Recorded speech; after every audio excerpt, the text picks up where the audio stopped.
ওদিকে মোদি গেছে আমেরিকায় ডোনাল্ড ট্রাম্পের কাছে বাংলাদেশ সম্পর্কে নালিশ দিতে, আর ঠিক ওই দিনই জাতিসংঘ রিপোর্ট দেবে। বিশ্বের আন্তর্জাতিক মিডিয়াগুলো ডক্টর ইউনূস নিয়ে বলছে, এই দেখেন ওর ফিরিস্তি। মোদি দাদার মুখ আছে। তারপরও যেহেতু পৃথিবীর সব কাফেররা সব এক, রসুনের পেছনে যেমন এক, কাফেররা সব কি ও মদ খাওয়া দাদা যে যা বলছে ও মাতাল তাই শুনছে। মাতালকে যে দেখাচ্ছে যে দেখ কি অবস্থা, একটা মানুষকে 10 বছর 12 বছর 14 বছর মুরগির ঘরের মতো জায়গায় আটক করে রেখে দিয়েছে, সে জানেও না যে কোথায় আছে। এর চাইতে অপরাধ দুনিয়ায় আর কি হতে পারে? চেঙ্গিস খান, হিটলার, তাদের দল যা করেছিল, এই কারণে যদি তাদেরকে নিষিদ্ধ করা হয়, এরা যা করেছে দুনিয়ায় সব বাদ দিলাম, শুধু আয়না ঘরের কারণে এদের নিষিদ্ধ করা ফরজ হয়ে গেছে। আমি নিজে তো ভিকটিম, হালকা কয়েকদিন আমি ছিলাম, আমি টের পেয়েছি প্রথম যে কত কঠিন ওদের আচরণ। এখন যে এই চেয়ারটা আবিষ্কার করেছে, ওটা তো ইলেকট্রিক শর্ট দেয় কারেন্টের, আর আমি রিমান্ডে দেখেছিলাম শর্ট দেওয়া না, ওটা ঘোরে। ওই শক দিলে তো মানুষ এভাবে কাঁপে, মাথা শরীর মিলে কাঁপে, আর ওই শটে পুরা শরীর ঘোরে। আপনার হাত আর পা ক্লিপ দিয়ে আটকিয়ে দেবে, গলাটা ক্লিপ দিয়ে আটকিয়ে দেবে। একটা সুইচ দেবে, এক টিপে 1 মিনিটে আপনি 120 বার ঘুরবেন। 1 মিনিট পরে মনে হবে যে আমি 3-4টে দুনিয়া দেখতে পাচ্ছি। আপনি টের পাচ্ছেন? বলতেই যদি এরকম গা শিউরে ওঠে আমার, এটা হয়েছে আমার উপরে। আপনি বলেন তো কত কঠিন ছিল ওই মুহূর্তটা। আপনার জীবনে যদি এরকম 5 দিন 10 দিন না, যদি একদিনও আপনি পার করতেন, জীবনেও কোনো জালেমের পক্ষে সাফাই দিতেন না। আপনি পারবেন ওইরকম 3.5 হাত ঘর, এদিকে 1.5 হাত, 5 দিন থাকতে পারবেন বিনা সবকিছু বিচ্ছিন্ন করে? 24 ঘন্টা পড়ে থাকবেন? আপনার শুনতে সহজ মনে হলো, বিষয়টা অত সহজ না। আমরা এই যে যারা আছে, এই মুরব্বী সহ আমরা জেলে ছিলাম, তারপরও আমাদেরকে তো 24 ঘন্টা তালা লাগিয়ে রাখতো। ওনারা ছাড়া ছিল। জেলখানা তো আর মন মতো চলা যায় না। মন মতো চলা যায়? যা বলবে ওরা তাই করা লাগে। আমাদের যোগাযোগ বিচ্ছিন্ন করে রেখেছিল। তারপরও কারারক্ষীদের মাধ্যমে বিভিন্ন কায়দায় তো মাঝে মাঝে খবর পেতাম। এত কঠিন সময় গেছে, মনে হচ্ছে একদিন যায় 1 বছর হয়। আর এই লোকটা, এই যে ব্যারিস্টার আরমান, 8টা বছর এক ঘরের ভেতরে, কি অবস্থা ছিল! আপনি নিজে ওই জায়গায় একটু নিজেকে দাঁড় করান তো, আপনি পারবেন? 8টা বছর এক ঘরের ভেতরে কাটিয়ে দিয়েছে। ও কোথায় আছে নিজে জানেও না, এমনকি নিজের নাম ভুলে গিয়েছিল। আমার নাম যে আরমান আমি ভুলে গেছি, কারণ 8 বছরে আমাকে কেউ ডাকে না। আমার নাম যে আরমান, কেউ আমাকে ডাকে না।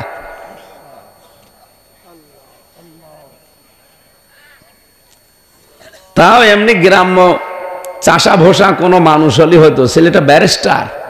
আপনি টের পাচ্ছেন কি বলছি? এই কঠিন পরিস্থিতি যে মানুষগুলো তৈরি করলো, এই হিংসার কারণে। কিসের কারণে? যার যার উপরে তার হিংসা ছিল, রাগ ছিল, ঠিক তারই নষ্ট করে দিয়েছে। এই জন্য সুরঞ্জিত বাবু বলেছিল, বাঘে ধরলে ছাড়ে, ও হাসিনা ধরলে ছাড়ে না। আসলেও তাই, যারে ধরেছে তার শেষ। এই জন্য শাবে বরাত বলেন, নিসফে শাবান বলেন, যত গুরুত্বপূর্ণ রাত বলেন, আপনার মাপ নেই যদি আপনার হিংসা ভেতর থেকে দূর না হয়। সুতরাং আজকের এই রাত গুরুত্বপূর্ণ, ঠিক আছে, সবার জন্য না। এই 2টা গুণ যাদের ভেতরে আছে, এখনই তওবা করে বাড়ি যাওয়া লাগবে যে না, জীবনে আর এরকম কোন কাজে আমি নেই। প্রথম কি বললাম? শিরিক। বলেন বলেন। আল্লাহ রাব্বুল আলামিন বলেন হামিম। এটা নবীজির নাম কেউ কেউ জানিয়েছেন, কোন কোন মুফাসসির বলেন না, এটার অর্থ শুধু আল্লাহ জানে আর কেউ জানে না। 2 নম্বরে ওয়াল কিতাবিল মুবিন, স্পষ্ট কিতাবের কসম করে বলছি। আল্লাহ নিজে যেহেতু কসম দিচ্ছেন, বিষয়টা একেবারে সহজ না, গুরুত্বপূর্ণ বিষয়। তিনি কসম দিলেন, স্পষ্ট কিতাবের কি জানাতে চাইলেন? ইন্না আনজালনাহু ফি লাইলাতিম মুবারাকাহ, অবশ্যই আমি আল্লাহ মহিমান্বিত রজনীতে অথবা বরকতময় রাতে এই কোরআনকে নাযিল করেছি। ইন্না কুন্না মুনজিরিন, আর আমি নিজেই সতর্ককারী। জোরে বলেন সুবহানাল্লাহ। এই আয়াত থেকে কয়েকটা তথ্য পেলাম আমরা। আপনারা আছেন তো? এক নম্বরে আল্লাহ বলেন আমি নিজে নাজিল করেছি কোরআনে কারিমকে। তাহলে কোরআন নাজিল করেছে কে? এই জন্য এর ভেতরে কোনো ইখতিলাফ, এর সাথে ওর কথা মিল নেই, এদের সাথে ওইটা মিলে না, এমন কথা আপনি পাবেন না। ওয়ালাউ কানা মিন ইনদি গায়রিল আওয়াজিন গায়রিল্লাহি লাওয়াজাদু ফীহি ইখতিলাফান কাসীরা, এটা আল্লাহ বাদে যদি অন্য কেউ নাজিল করতো তাহলে এর ভেতরে বিভিন্ন বৈপরীত্য আপনি দেখতে পেতেন। তাহলে এটা প্রমাণ হয়ে গেছে এটা আল্লাহ বাদে কেউ নাজিল করেনি। এই পৃথিবীতে আল্লাহ আসমান থেকে যাগুলো পাঠিয়েছেন তার ভেতরে একটা লোহা, লোহা কিন্তু দুনিয়ায় তৈরি হয়নি, লোহা আল্লাহ নাজিল করেছেন। কোথা থেকে এসেছে লোহা? আকাশ থেকে। বলেন বলেন। আল্লাহ বলেন লোহা আমি নাজিল করেছি, লোহা দুনিয়ায় তৈরি হয় না। দুই নম্বরে আমি কোরআনে কারিম নাজিল করেছি, কোরআন দুনিয়ায় তৈরি হয়। আরো আসতে বলেন।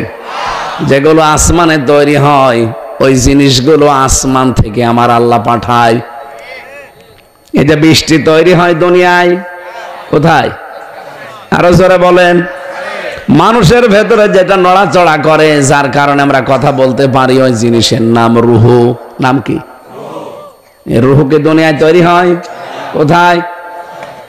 রূহ যেখানে তৈরি হয় ওখানে তার খাবার আছে। দুনিয়ায় যেহেতু তৈরি হয়েছে আমাদের এই বডি, এই জন্য দুনিয়ায় এই বডির খাবার আমার আল্লাহ দুনিয়ায় তৈরি করে দিয়েছেন। যেখানে যেটা তৈরি হয় সেখানে তার খাবারও তৈরি হয়। আল্লাহ রূহ বানিয়েছেন আসমানে, কোরআনে কারিম তৈরি করেছেন আসমানে, লোহা বানিয়েছেন আসমানে, বৃষ্টি তিনি তৈরি করেন আসমানে। এই জন্য ওইগুলো সব আমার আল্লাহ নাজিল করেছেন, আর ঔষধও তার কাছে আছে। আমরা দুনিয়ায় এসেছি, আমাদের বডি তৈরি হয়েছে দুনিয়ার বীর্য দিয়ে। এই যে ঘাস, ফসলাদি, ফল ফলাদি, এগুলো সব মাটি থেকে উৎপন্ন হয়। এগুলো আমার বাবা আর মা খেয়েছে। বাবার বীর্যটা মায়ের রেহেমের ভেতরে পড়েছে। আসলে কিন্তু মাটি, আসলে কি?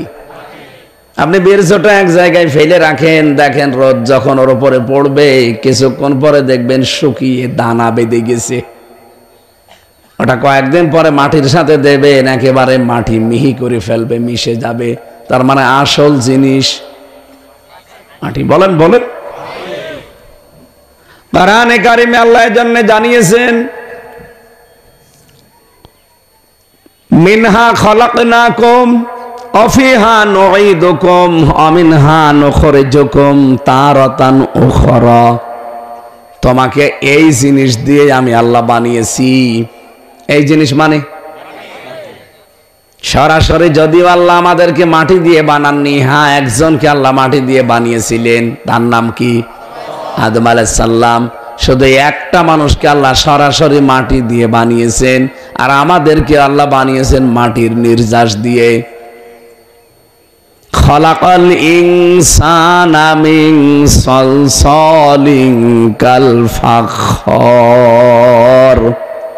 আল্লাহ পাক বলেন মানুষ আমি ঠনঠনে মাটি দিয়ে প্রথমে বানিয়েছিলাম, আর তোমরা যারা আদমের সন্তান কিয়ামত পর্যন্ত দুনিয়ায় আসবে কাউকে সরাসরি মাটি দিয়ে বানায়নি, মাটি থেকে যা উৎপন্ন হয় ওইটা দিয়ে, তার মানে নির্যাস দিয়ে।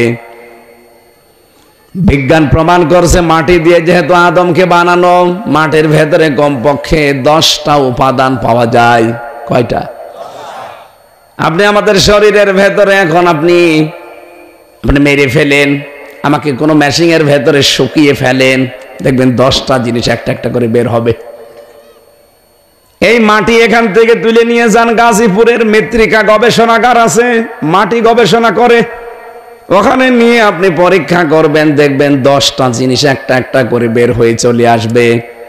এই মাটির ভেতরে আছে silicon, iron, magnesium, potassium, oxygen, hydrogen, nitrogen, 10টা জিনিস আল্লাহ এক জায়গায় করে মাটি বানিয়েছেন।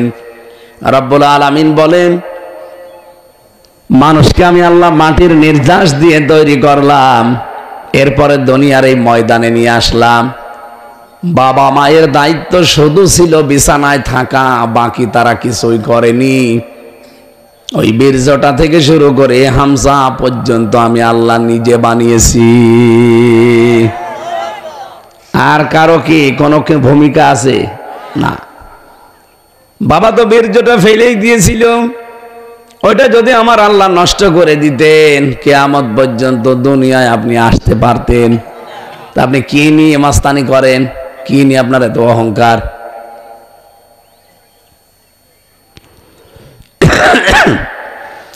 যেহেতু প্রথম শব্দটাই পেয়েছি, আমার আল্লাহ নাজিল করেছেন কোরআন, এখানে তৈরি হয় না, লোহা তৈরি হয় না, এটা নাজিল হয়। এটা কি হয়? আল্লাহর কোরআনে কারিমে যে তথ্যগুলো আমার আল্লাহ দেবেন, যেহেতু আল্লাহর বিষয়ে আমাদের কোনো আপত্তি নেই যে তিনি 5 জন বা 10 জন, বলেন বলেন। অন্য ধর্মের কাছে কথা বললে আমি ওই ধাসে বলতাম। এই যে সিঙ্গাপুর, মালয়েশিয়া, থাইল্যান্ড সহ কয়েকটা দেশে গিয়েছিলাম, সেখানে বেশিরভাগ ইহুদি, খ্রিস্টান, বৌদ্ধ। ওদের সামনে তো আর এভাবে একজন আল্লাহ বলা যায় না, কারণ ওরা এক আল্লাহ বিশ্বাসও করে না।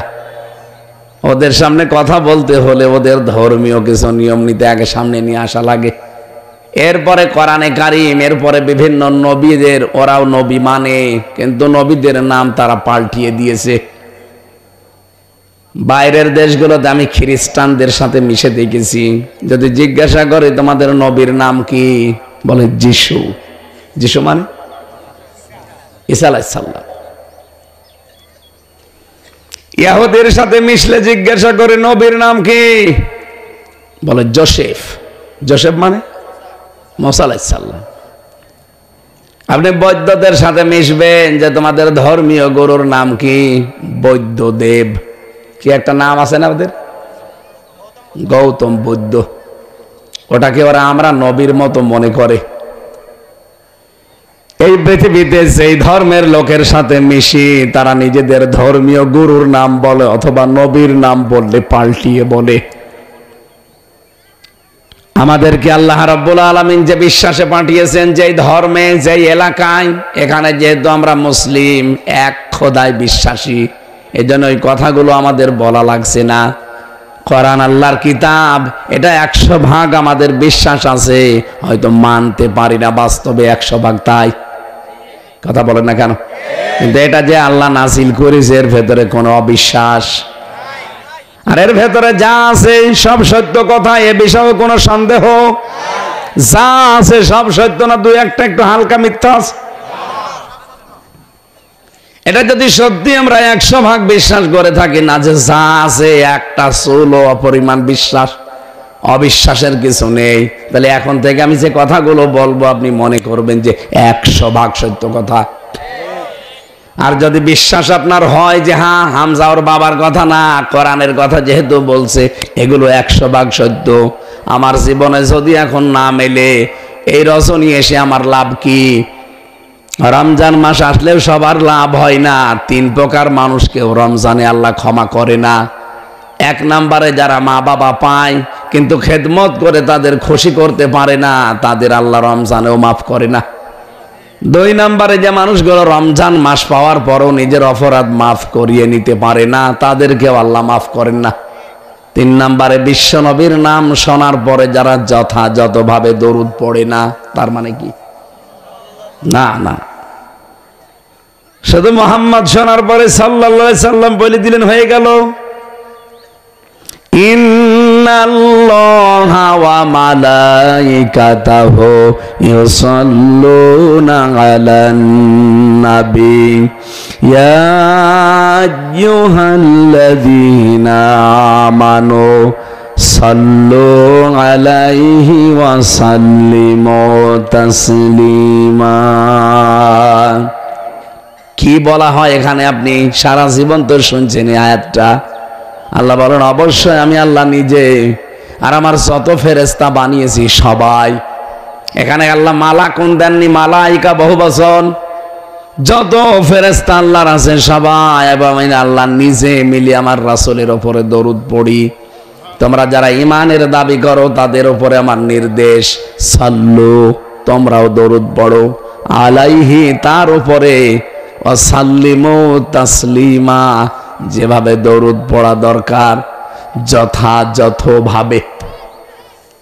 সাল্লিমু তাসলিমা মানে যথাযথভাবে, হক আদায় করে। এই যে হক আদায় করে দরুদ আমরা কি বুঝি? খালি মুহাম্মদ সাল্লাল্লাহু আলাইহি সাল্লাম পড়ে ফেললাম, হয়ে গেল, হক আদায় না। আপনি যে কথাটা দরুদে বলেছেন ওইটা আপনার জীবনে মিলানো লাগবে। কি কথা বলেন এখানে? আপনি যে বললেন আল্লাহুম্মা সাল্লি আলা মুহাম্মাদ, হে আল্লাহ তুমি দয়া নাজিল করো, রহমত নাজিল করো মুহাম্মদের উপরে। আল্লাহ সঙ্গে সঙ্গে কিন্তু আপনাকে জিজ্ঞাসা করছে, ওই মুহাম্মদ কে?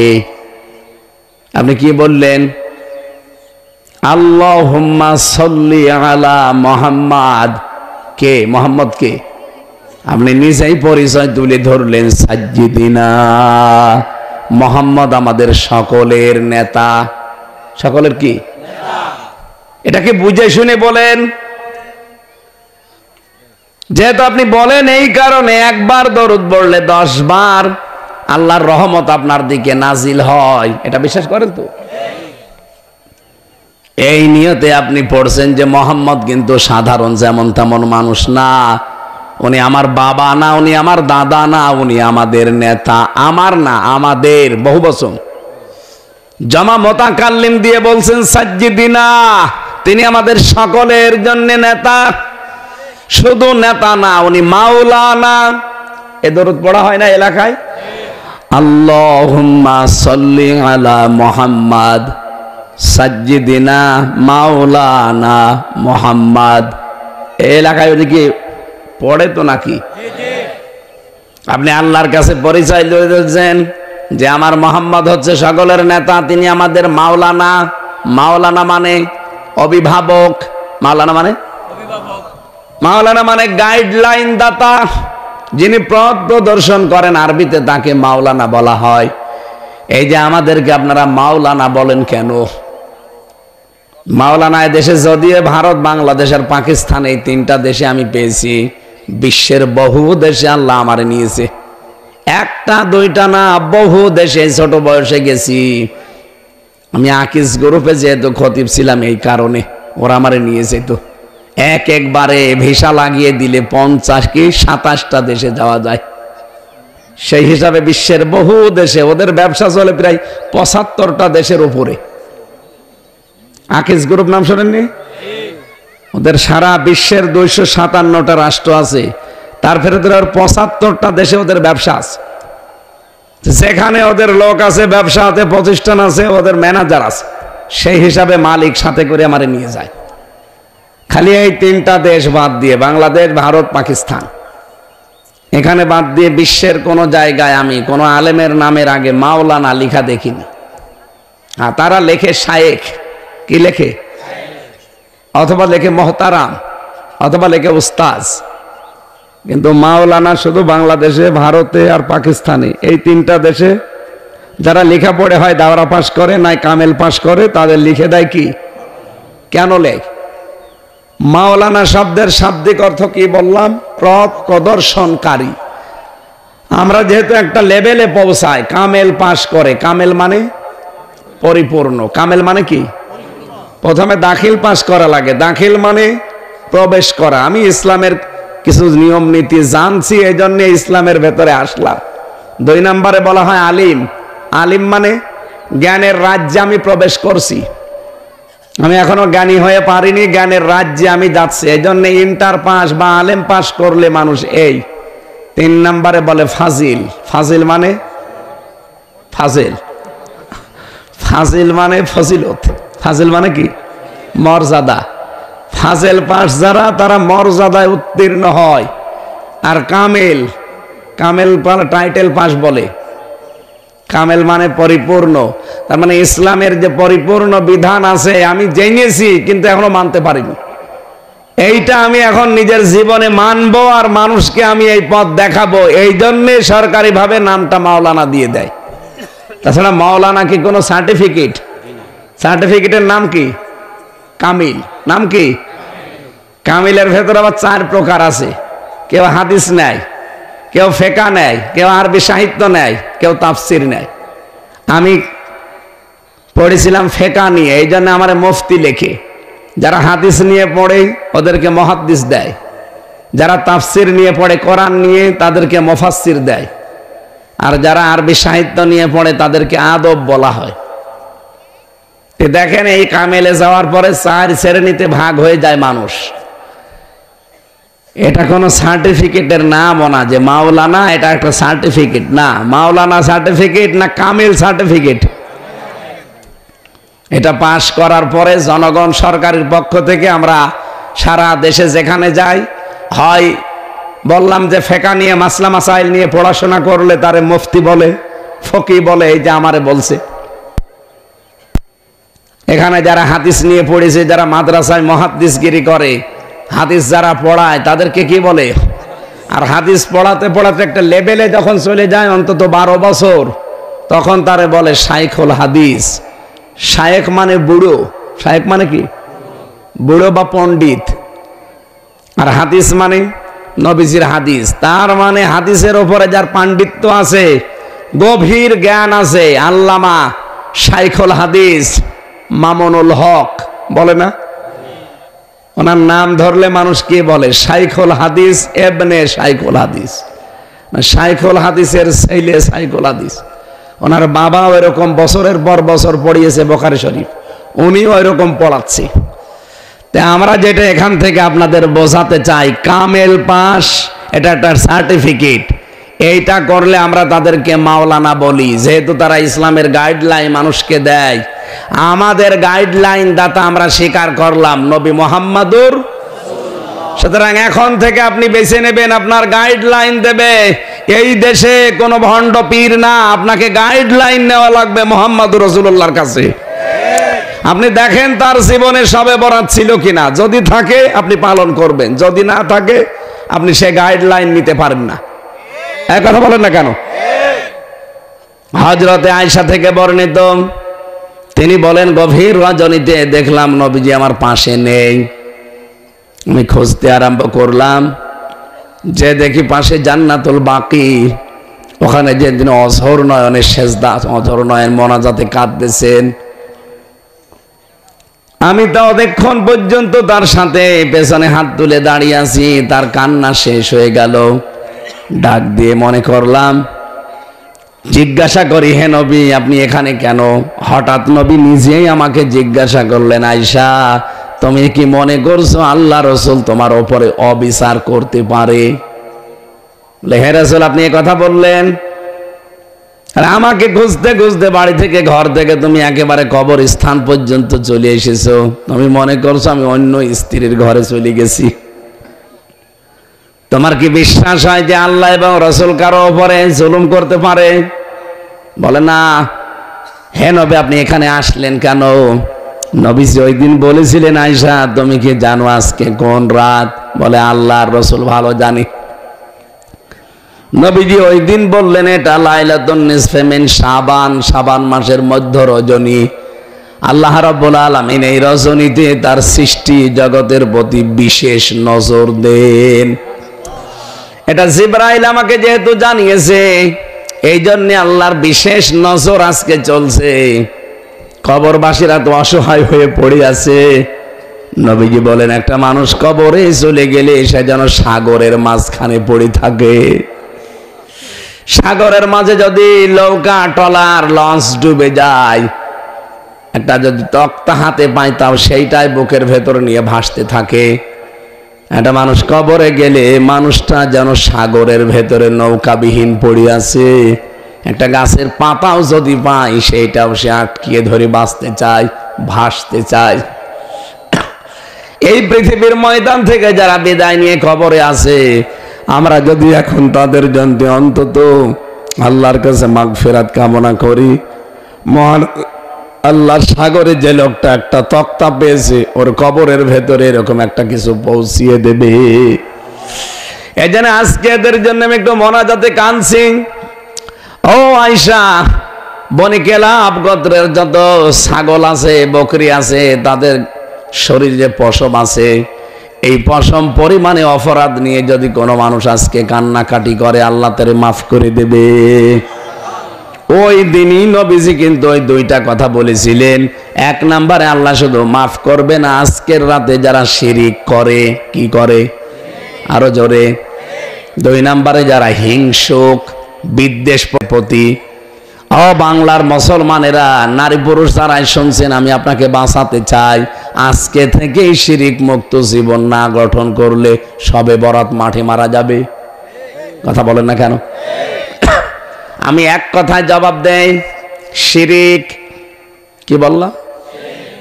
শিরিক কি? এটা শিরিকের বহু প্রকার পেয়েছি আমি তাফসিরে। শিরিক বিল জাত, শিরিক বিল সিফাত, শিরিক বিল ইখতিয়ার, শিরিক বিল হুকুক। এটা আবার ভাগ ভাগ ভাগ ভাগ করলে 120 প্রকার হয়। আমি নিজে তাফসিরে 120 প্রকার পেয়েছি।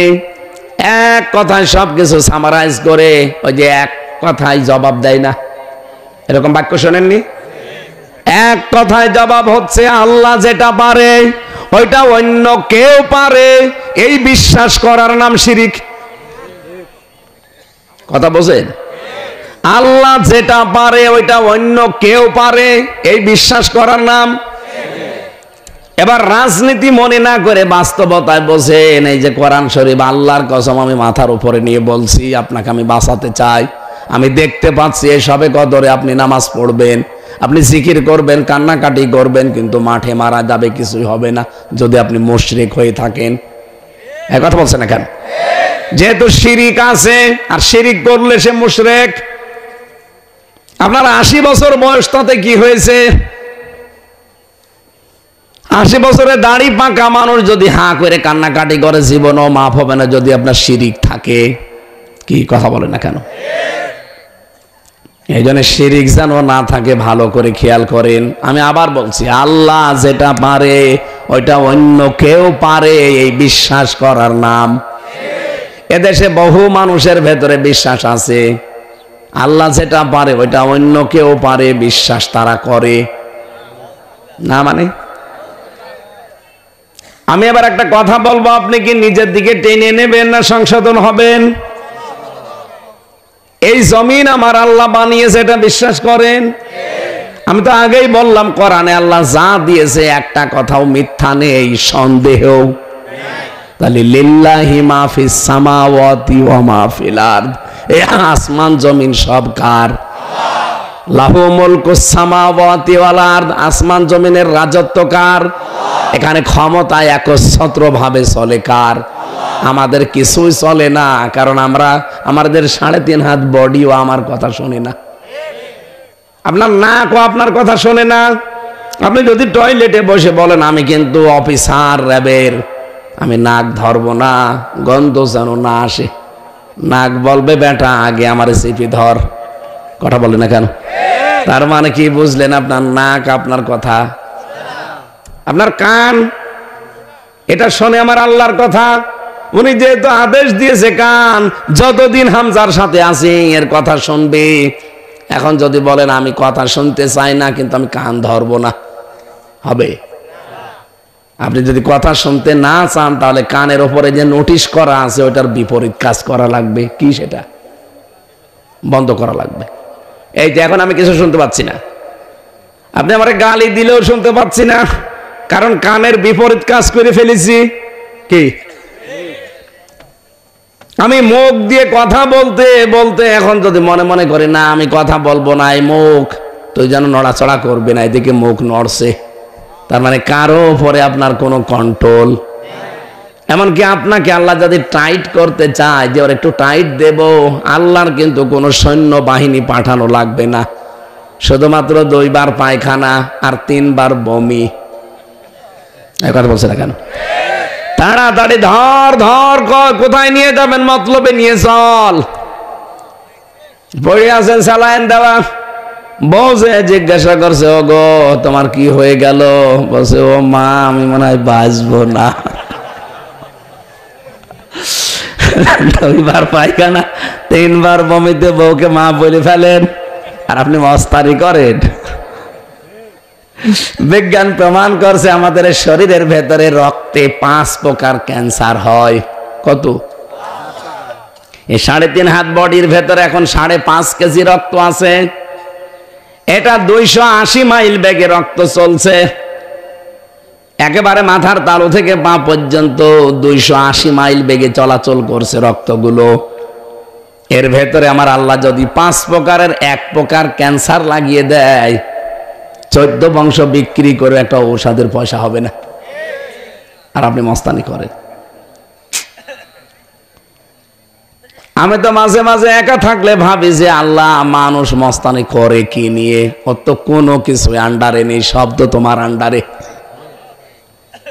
এই জন্য আল্লাহ জানিয়েছেন, আলা আলাহুল খালক ওয়াল আমর, এই জমিন আমি বানিয়েছি, এখানে বিধান চলবে কার?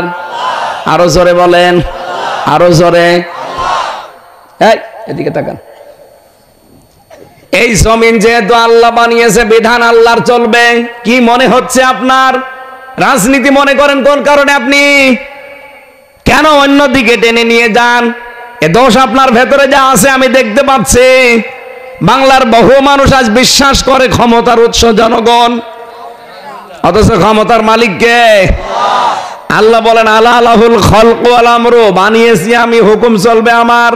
সুতরাং আল্লাহর আইন বাদ দিয়ে মানুষের আইন যারা জমিনে প্রতিষ্ঠা করার জন্য দল করেন, ভোট করেন, রাজনীতি করেন, আপনি মুশরিক। বলেন, বাংলাদেশে এরকম মানুষ আছে না? অথচ এই মানুষগুলো আজকে মসজিদে যে বলবে আল্লাহ মাফ করে দিন, বলে না তুই তো মুশরিক, মাফ হবে না। এত সহজ ভাষায় বলার পরও মানুষ বোঝে না, বলে না উনি রাজনীতি করছে। শয়তান তোরে যেদিন ফেরেশতা বাঁশ দেবে ওই দিন টের পাবি। বলেন তো এর চাইতে সহজ করে আর কি বলা যায়? হ্যাঁ,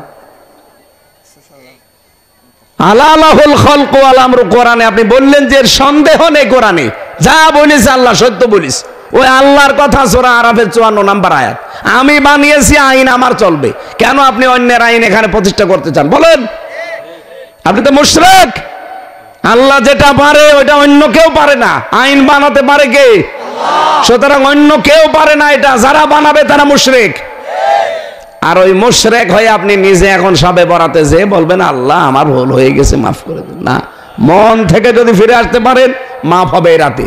আর যদি লোক দেখানোর জন্য যান, আবার সকালবেলা বাবা শাহজালাল সব হালাল। আপনি ইয়ার কি করার কারণে আপনার কিন্তু খবর আছে সামনে, এমন বিপদে আল্লাহ ফেলে দেবে। আমার কথা না বোঝার ভান করে আছেন কারা? হাত তোলেন তো। আলহামদুলিল্লাহ, এই মাহফিল সাকসেস। যে কয়টা মানুষ এসেছে, আর যেহেতু রেকর্ড হচ্ছে, তাম বাংলাদেশের মানুষ যদি এভাবে আপনাদের মতো বুঝে ফেলে, তো এই দেশে ইসলাম কায়েম হতে আর কয়দিন লাগার কথা? বলেন, সবাই বুঝেছেন না যে মুশরিক কারে বলে? আর যদি একেবারেই না বোঝার ভান করে বসে থাকেন, এদিকে আসেন, কানের নিচে এমন জোরে দেব আপনি সব বুঝে ফেলবেন।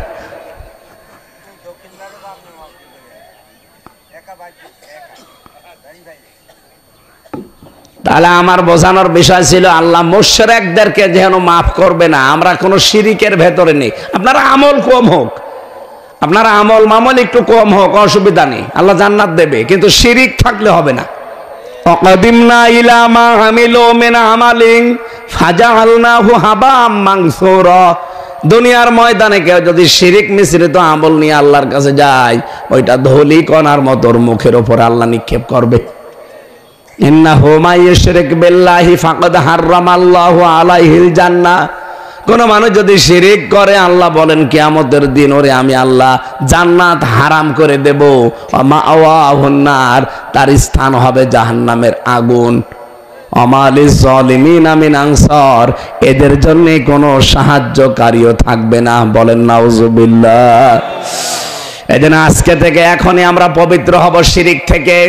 জীবন চলে যাক, শিরিক করব হযরত লোকমানের নাম শুনেছেন আপনারা? এই লোকটা এত কালো ছিল, হাড়ির তলা দেখেছেন, এর চাইতেও কালো। তো চেহারার যে বর্ণনা আমি তাফসিরে পড়েছি, ঠোঁট ছিল মোটা, এরপরে ঠোঁট ঝোলা, শরীরের যে বর্ণনা দিলাম, এ একবার দেখলে আর একবার দেখতে মন চাবে। ছাগলের কান কাটার মতো ছিল তার কান, চুলগুলো ছিল উস্কো খুস্কো, গরিব মানুষ তো, রাখাল ছিল, রাখাল। অথচ লোকটাকে আল্লাহ এত বেশি জ্ঞান দিয়েছিলেন, তার জ্ঞান দেওয়ার পেছনে তার কারণটা কি আমি পেয়েছি। তিনি তার সন্তানকে একবার ডাক দিয়ে বলেছিলেন, ইয়া বোনাইয়া লা তুশরিক বিল্লাহ, হে আমার সন্তান, তুমি যাই করো দুনিয়ায় শিরিক করবা না। ইন্না শিরকা লা যুলমুন আযীম, শিরিক হচ্ছে এই পৃথিবীতে বড় জুলুম। আল্লাহ রাব্বুল আলামিন হযরত লোকমানের এ কথাটা এত বেশি পছন্দ করেছিলেন, এত বেশি তার কাছে মনোপুত হয়েছিল। হযরত লোকমান তো তার ছেলেকে বলেছিলেন, আর আল্লাহ তামাম দুনিয়ার সব ছেলেকে বললেন, তোর মা বাবার সাথে তোর সম্পর্ক কিন্তু আমি আল্লাহর পরেই। হযরত লোকমান পরিচয় করিয়েছিলেন সন্তানকে কার সাথে? আর আল্লাহ নিজে সন্তানকে পরিচয় করাচ্ছেন তার মা বাবার সাথে। এজন্য শিরিক থেকে যদি আমরা আমাদের সন্তান, আমাদের ছেলে মেয়ে, স্ত্রী পুত্র, আমাদের সমাজ, আমাদের দেশবাসীকে আমরা সতর্ক করি, বোঝাতে পারি, বিরত রাখতে পারি, আল্লাহ আমাদেরকেও লোকমানের মতো চিরন্তন করে দেবেন। এমনকি চিরন্তন যে জান্নাত, সে জান্নাতের অধিবাসী আমাদেরকে আল্লাহ বানাবেন। ইন্নাল্লাহা লা ইয়াগফিরু আন ইউশরাকা বিহি ওয়া ইয়াগফিরু মা দুনা যালিকা লিমান ইয়াশা। দুনিয়ার সব অপরাধ আমি আল্লাহ মাফ করে দিলেও দিতে পারি, কিন্তু শিরিক মাফ। আল্লাহ তুমি আমাদের বাঁচাও, বলে না আমিন। 2 নম্বরে যেহেতু আল্লাহ মাফ করবে না, কাদের? বিদ্বেষ পোষণকারী, হিংসুক। এত হিংসা মানুষের মনের ভেতরে, যা আমার হোক অন্যের যেন না হয়, এটার নাম কি? বলেন বলেন। আপনি কি করবেন দুনিয়ায় আপনার হয়ে অন্যের না হয়ে? কেন? আমার হচ্ছে হোক, ওরও যেন হয়, তাহলে আপনার আমল নষ্ট হবে না। আর আমারই হোক, ওর যেন না হয়, ওরটা যেন আরো নষ্ট হয়। এটা করলে আপনি যাই করছেন, নামাজ রোজা দান সাদকা সব ধ্বংস হয়ে যাবে। কাঠে আগুন লাগলে যেমন কাঠ পুড়ে শেষ হয়ে যায়, ভেতরে হিংসা থাকলে ঠিক ওইভাবে পুড়ে যায়। একটা গল্প পড়েছিলাম, এত হিংসা একটা লোকের মনে। এই মাঠে চাষ করতে করতে একটা পাথর পেয়েছে, পাথরটা নিতে নিতে লিখেছে ঘষা। দৈত্য বের হয়ে বলছে, মালিক কি চান? কি চাই মানে? হ্যাঁ, আপনি যা চাবেন আপনাকে আমি তাই দেব, কিন্তু আপনাকে যা দেব আপনার পাশে যে থাকবে তার ওইটা ডবল হয়ে যাবে। বলছে আমার দরকার নেই। বাড়িতে যে পাথর রেখে দিয়েছে, স্ত্রীকে বলছে, শোনো, কুদরতের পাথর, জাদুর পাথর, এটা আশ্চর্য পাথর। আমি মাঠে গেলাম চাষ করতে, কিন্তু এই ঘষা যেন না লাগে। মেয়ে লোককে যেটা নিষেধ করবে, এনো চুরি করে আগে করবে। যে স্বামী গেছে মাঠে, ও বলছে ঘষা যেন না লাগে, দিয়েছি এক ঘষা। দৈত্য বেরিয়ে বলছে, কি মালিক কি চান? কি চাই মানে? হ্যাঁ, আপনি যা চান আমি তাই দেব। ও তো আর জানে না যে এর ভেতরে কি রহস্য।